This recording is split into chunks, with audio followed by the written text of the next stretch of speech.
I'm the editor of the Washington Examiner's Restoring America project, which is something we launched about 4 years ago or so, with a broader look at what the animating principles we believe should be the things that make our policy and good governance. So we have a general sense of certain virtues that we want to inculcate in our policy making. So, we want to see a foreign policy that is courageous and strong. We want to see an America that is built on communities and families, and we want to see a country that it puts fairness before it does, in terms of its treatment of its citizens.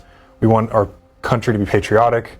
We want equality. We don't want a sense of you get treated differently because of your skin color.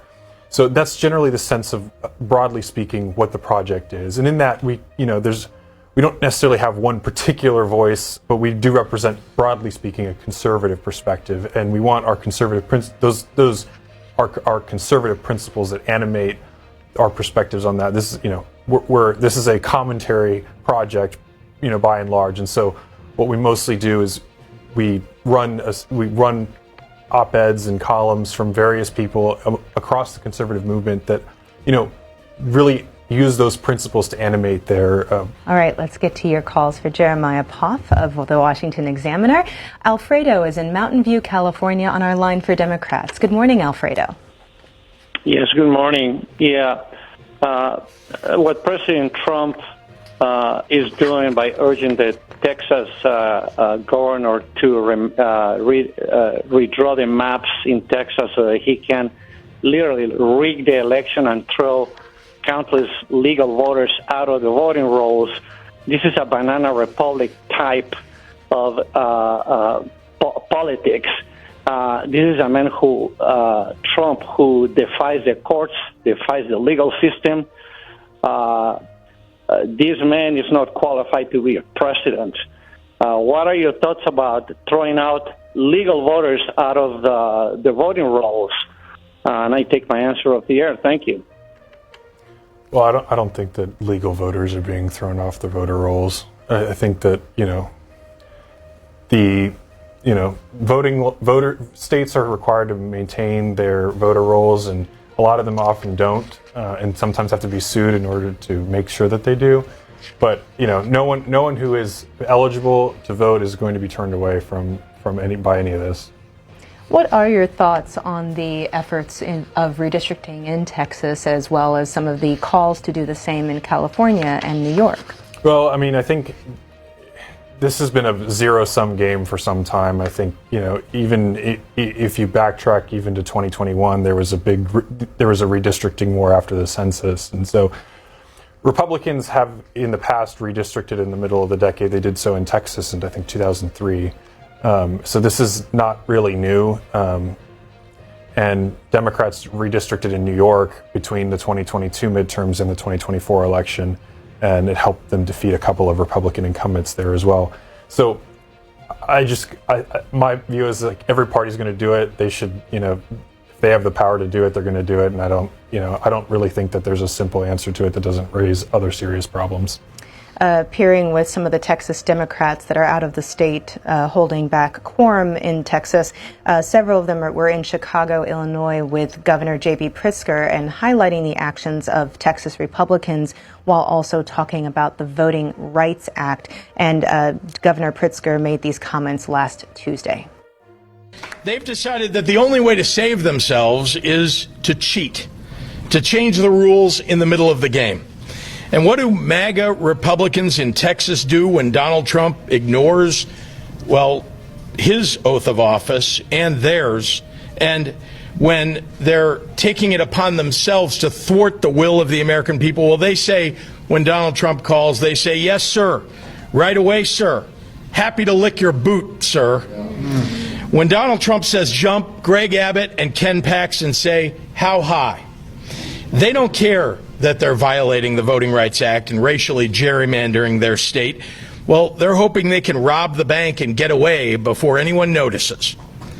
Texas Republicans are trying to diminish the voting power of their own constituents, and in doing so, diminish the rights of Illinoisans and all Americans. Texas House Democrats are putting their lives on hold and their livelihoods at risk because they don't want to live in a country where the president rigs elections for his side. You've kind of addressed this, but is there any way out of this? I mean, I think if J.B. Pritzker is upset about how Texas is handling their maps, maybe he should look in the mirror for a minute, because Illinois has one of the most egregiously gerrymandered maps in the entire country. I think they have 3 Republicans statewide out of, I think, 15 or so, or I can't remember the exact number off the top of my head, but House seats, but they only 3 Republicans, and they're all in these little tiny little strips that are, very obviously not compact districts as you would expect a community to be formed.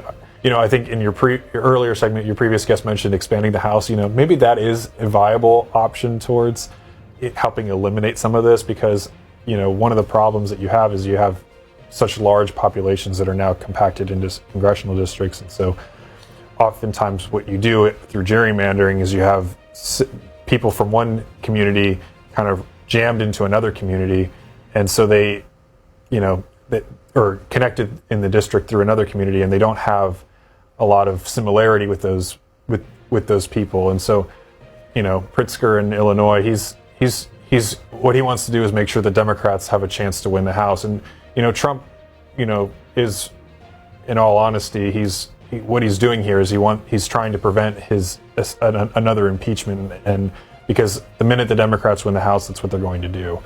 And I think that's a big animating force in what he's trying to do here. And I think that Republicans also recognize that they don't want to see another 2 years of gridlock based, shrouded by impeachment. Here is that Illinois congressional district map showing some of those interestingly shaped congressional districts here. If folks would like to have a look there, some of them are long and narrow, but as you mentioned, this is something that happens across both parties in many states. So let's hear now from Janine in New York on our line for Republicans. Good morning, Janine. Good morning. First, I would like to thank C-SPAN for letting me have a voice at the Martin Luther King Day breakfast last year regarding me and my son. My question to the guest is there any efforts to protect human traffic victims that are experiencing mass amount of retaliation within law enforcement? And what is the president's efforts to combat that? And that's my question. I think President Trump has made human trafficking a serious issue. I think it's a primary issue. I think it's one of the drivers for his border patrol or border enforcement efforts. But I think that's a very important issue, and I think the president does care about it very much. Next up is Julius in Philadelphia, Pennsylvania, on our line for Independence. Good morning, Julius. Good morning. I'm stifling laughter as I've heard your guests say that Donald Trump cares about trafficking victims, and I'm thinking about Epstein and the glaring contradiction between what your guest just said and a relationship with Jeffrey Epstein, who was the greatest trafficker of young girls and women the country has ever seen. Wow. I don't know what the guest's credentials are or why he believes that. It's laughable. I think we need to screen our guests better. I think that the think tanks put people up here. We don't know what they're paid. We don't know what their education is. So our guest works for the Washington Examiner as an editor. Those are some of his credentials. Is there a specific question that you have for him? Yeah, I think that, I'm also concerned about the prestige of America, and I definitely see a decline. I see bipartisan support for covering up Epstein. I see bipartisan support for the genocide in Gaza. I see billionaires' power expanding and growing and working people's power declining. I see inequality growing, not just here, but globally. I see eroding democratic institutions. I see democracies in trouble globally. And I'm wondering, if this guest has any ideas, and maybe if he could speak to his educational background. He looks like he's probably 12 or 13. Okay, you don't need to go into all of this. Let's let our guest respond to the actual content of your question. Well, if I'm 12 or 13, I think I can last longer in my career. No, I do think that, you mentioned Democratic backsliding. I think whatever that necessarily means. I think one of the issues that people don't quite, people who latch onto that don't quite recognize is I think that there's a reason that people are upset, in the United States with their institutions, and then, globally as well. You've seen populist movements pop up around the globe, and I think a large part of that is because I think people feel like the democratic institutions that they've believed in for so long have actually failed them, and I think, there needs to be a reckoning as to why that is. And for the record, our guests graduated from the Franciscan University of Steubenville in Ohio in 2019.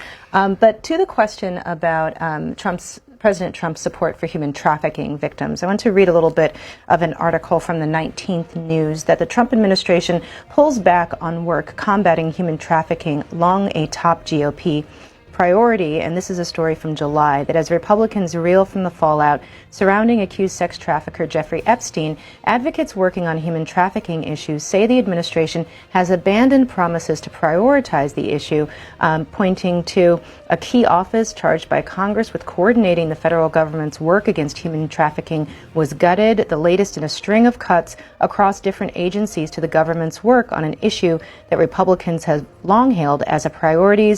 These are referring to cuts at the State Department's office to monitor and combat trafficking in persons. And it decimated a team that worked to combat labor and sex trafficking abroad and help coordinate domestic efforts across other agencies, including the Departments of Justice, Health and Human Services, and Labor. And these are part of the broader reduction in forces at the State Department.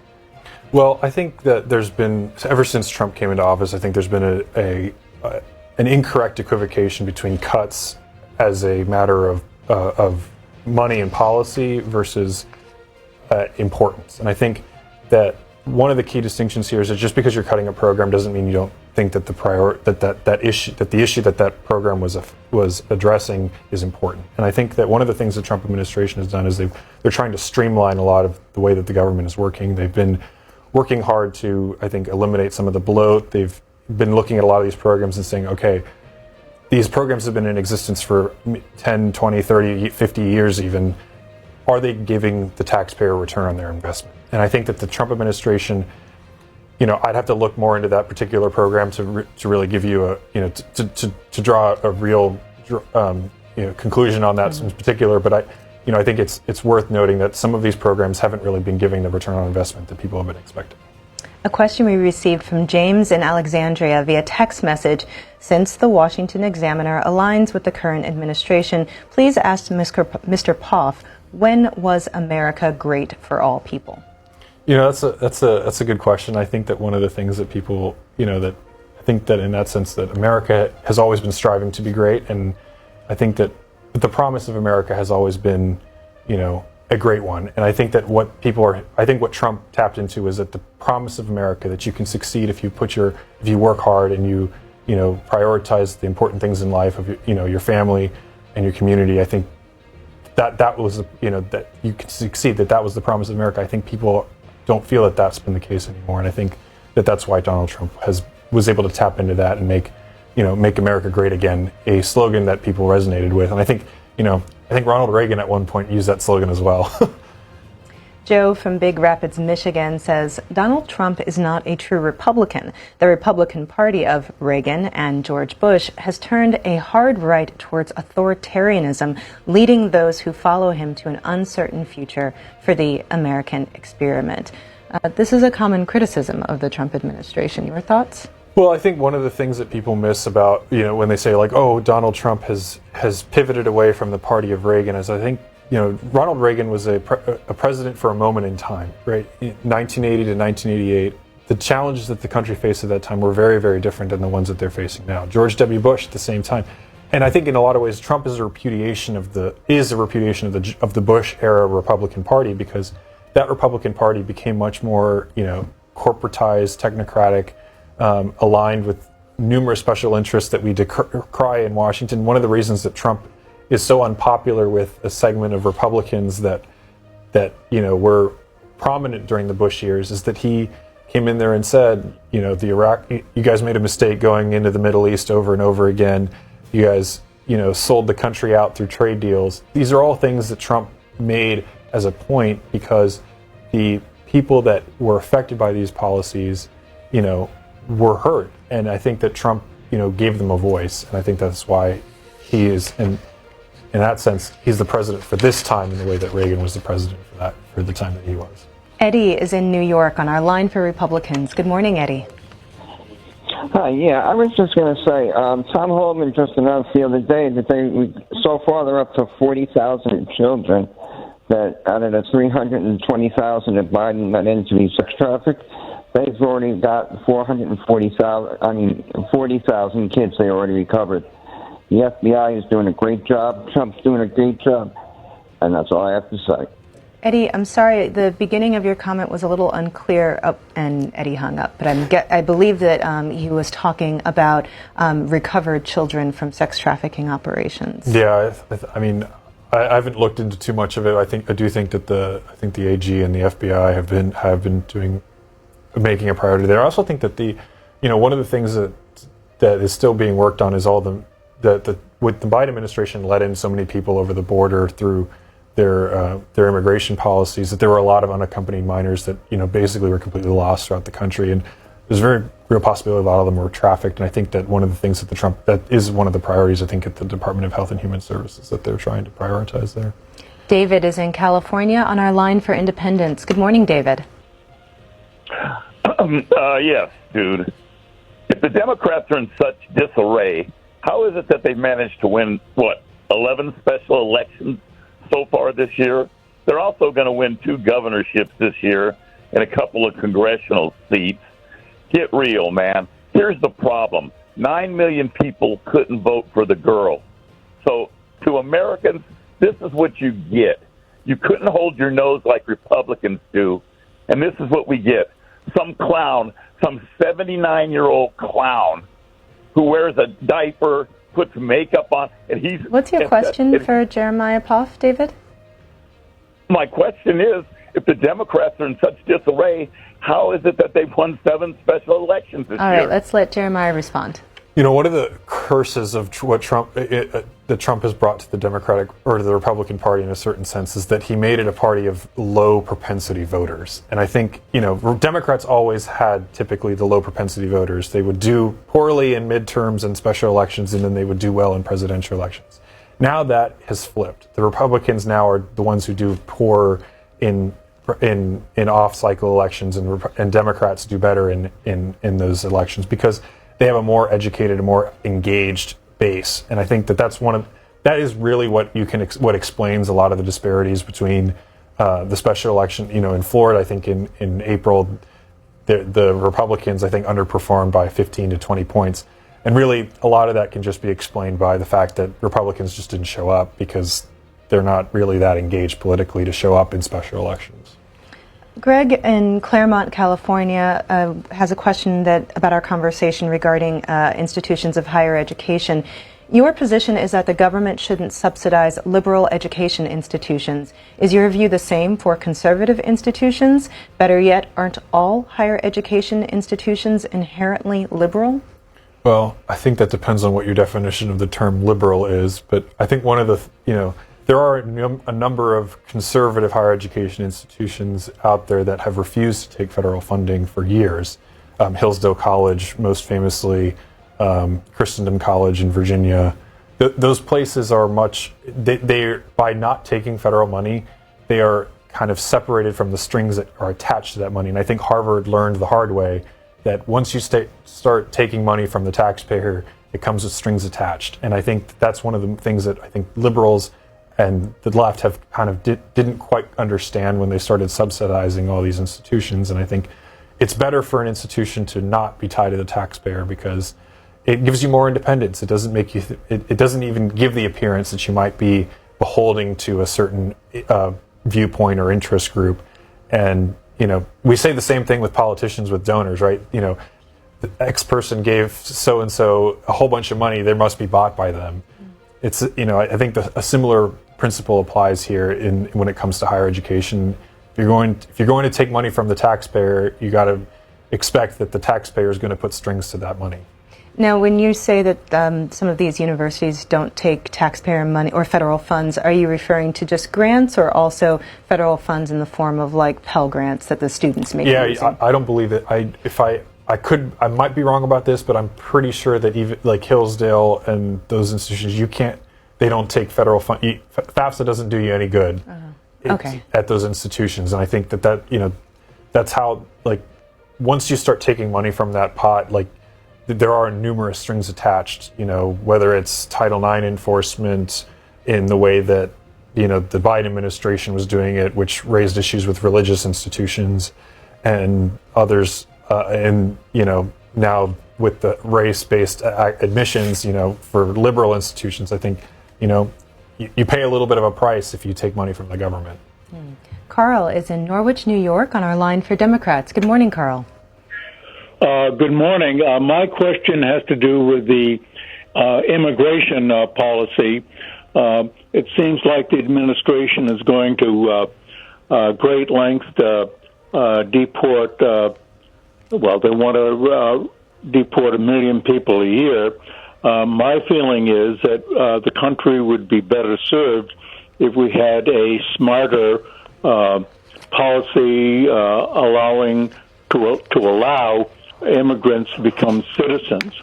My recollection is the last time this got any serious consideration was during the second Bush administration. It never got very far, but it seems like President Trump is talking about getting rid of crooks, as well as tying that to a reindustrialization policy. It seems like getting rid of crooks would be fine, but many of the people who are here perhaps illegally are pretty good candidates to become citizens or to become productive citizens of the country. What does the Washington Examiner policy about a kind of thoroughgoing review of our immigration policy with an eye to giving a lot of the people in the country a very short and productive path to citizenship? Thank you. I think the immigration issue has been one of the most animating issues for the electorate in recent years, and I think it's one of the big reasons that Trump won. At the Washington Examiner, we generally take a very suspicious view of any sort of amnesty that may come down. I think that's one of the things that people who are here in this country who came through the legal pathways view that as a rather unfair to them, because if you see that, we have millions of people who've come in here through the legal pathways, and they've generally, many of them eventually become citizens, but then you have a whole bunch of people who just walked across the border and didn't bother to do it the right way. I think is really unfair to a lot of the people who did come here legally. And I think that's one of the things that needs to be considered. And a lot of businesses appreciate, big corporations want those people to stay here that came here legally, because it helps them lower wages for Americans. And I think that's really another unfair thing that people don't quite see on a day-to-day basis. Shelley in Ambler, Pennsylvania says, isn't it true that people have lost faith in our institutions because leaders like Trump are actively working to destroy them? Isn't it true that Republicans have weaponized all governmental institutions? I mean, I would say that the Democrats did weaponize the institutions, in the previous term, and as well. I think faith in the institutions has declined, even before Trump. It's not a Trump unique thing. I think people don't quite understand, what the government is doing for them and how it's helping them. What they do see is that their houses are, their communities are falling apart. The jobs that once made their communities stable have gone and shipped overseas, and they feel like the government who was supposed to help them has failed them, and that's why Trump, I think, won. He didn't win because he promised to break the institutions. He won because the institutions were already broken. Stephen is in Dewey, Arizona, on our line for Republicans. Good morning, Stephen. Yes, I'm calling about immigration. And what I don't get about immigration, when Obama was president, they called him the deporter in chief. He was deporting as many people or close to what Trump is, and he didn't have the 20 million illegals in this country. And he wasn't deporting criminals. And if you look at the pictures of the cages he put in, there was no beds. All of a sudden, all we can deport are criminal illegals, when Obama clearly said, and so did Biden, that anyone who comes into the country illegally should be deported. And it's just funny how the Democrats who were not around during Obama's deportations and Biden's deportation, all of a sudden they care about these people, all these congressmen and senators.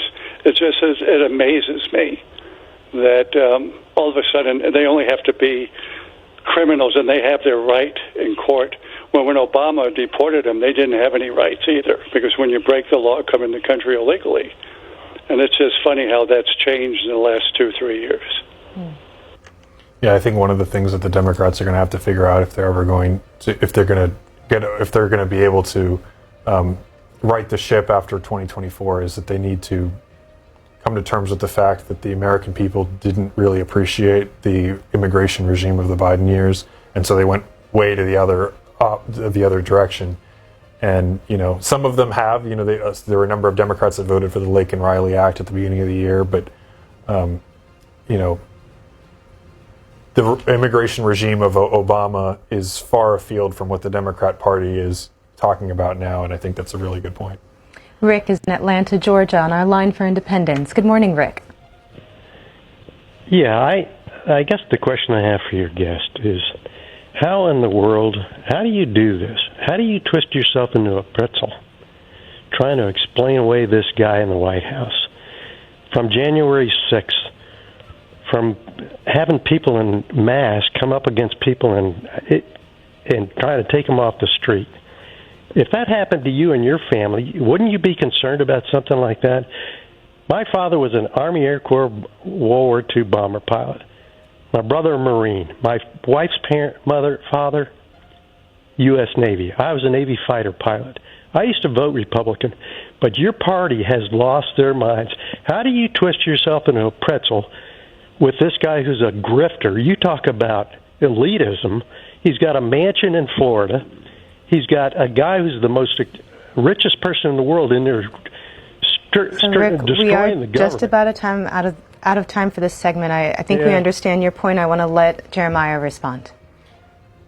Again, I think that one of the things that Trump did is he may have come from wealth. He may have come from the tower in New York and the mansion in Florida, but he spoke to people in a way that they felt heard, in a way that no one else has, and I think that you can't really discount that. And I think that that's one of the things that makes him unique. He's going to be a unique figure in American history because of that, because he spoke to people in a way that the institutions that opposed him couldn't understand and couldn't counter. And I think that that's really going to be ultimately the story of Donald Trump in the history books. Well, that is all the time that we have. Thank you so much, Jeremiah Poff, who is the editor of the Restoring America Project at the Washington Examiner. Thank you so much for your time. Thank you, Kimberly.